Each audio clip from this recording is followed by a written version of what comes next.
Hello, ഒന്ന് രാവിലെ ദോശയും ചട്നിയായിരുന്നു കേട്ടോ. അപ്പോൾ ചട്നിക്ക് 5 ടേബിൾ സ്പൂണോളം തേങ്ങ, കാന്താരിമുളകും, ചെറിയുള്ളി, ഉപ്പും ചേർത്ത് കൂടെ നിൽക്കുന്ന രീതിയിൽ വെള്ളം ഒഴിച്ചു കൊടുത്ത് അരച്ചെടുത്തിട്ടുണ്ട്. 3 ടേബിൾ സ്പൂണോളം വെളിച്ചെണ്ണ ഒഴിച്ചു കൊടുത്ത് 1/2 ടീസ്പൂണും കടുകിട്ട് പൊട്ടിച്ചൊരു 2 കറിവേപ്പില ഇട്ട് കൊടുത്ത് നമ്മൾ അരച്ച് വെച്ച തേങ്ങാക്കൂട്ടത്തിലേക്ക് ഒഴിച്ചു കൊടുക്കുകയാണ്.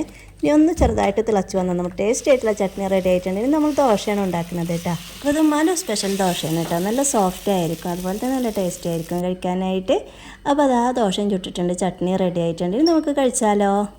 അപ്പോൾ നല്ല ചൂട് ദോശയും ചൂട് ചട്നിയും കൂടെ കൂട്ടി കഴിക്കാൻ സൂപ്പർ കോംബോ കേട്ടോ. നല്ല ടേസ്റ്റാണ് കഴിക്കാനായിട്ട്. എല്ലാവർക്കും അറിയാമല്ലോ, പഴമയുടെ രുചി തന്നെയാണ്. പിന്നെ ഇതിലേക്ക് കട്ടൻ ചായ ഉണ്ടാക്കിയിട്ടുണ്ട്. സത്യം പറയാം, എനിക്ക് ദോശൻ്റെ കൂടെയൊക്കെ നോൺ വെജ് കറികളാണ് കേട്ടോ കൂടുതൽ ഇഷ്ടം. പക്ഷേ ഉമ്മാൻ്റെ അടുത്ത് വരുമ്പോൾ ഉമ്മ ചട്നി അപ്പം ഉണ്ടാക്കുമ്പോൾ പിന്നെ എനിക്ക് അത് മതി.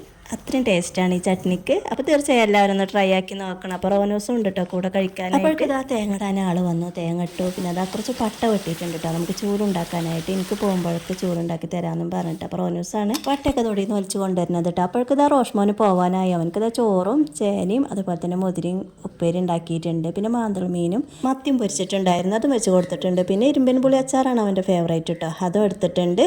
അപ്പോൾ ഉറങ്ങി എണീറ്റ് വന്നപ്പോൾ അതാ നടുതലക്കിഴങ്ങ് എന്ന് അവിടെ പറയാം കേട്ടോ. അതും കട്ടൻ ചായ ഉണ്ടാക്കിയിട്ടുണ്ട്. പഴയ കാലത്ത് ഉമ്മീട്ടൊക്കെ കഴിച്ചിരുന്നത് അത്ര കേട്ടോ. അപ്പോൾ നിങ്ങൾ അവിടെയൊക്കെ ഇതിനെന്താ പറയുക എന്ന് പറയണേ. ഇഷ്ടമായാലും സപ്പോർട്ട് ചെയ്യണേ.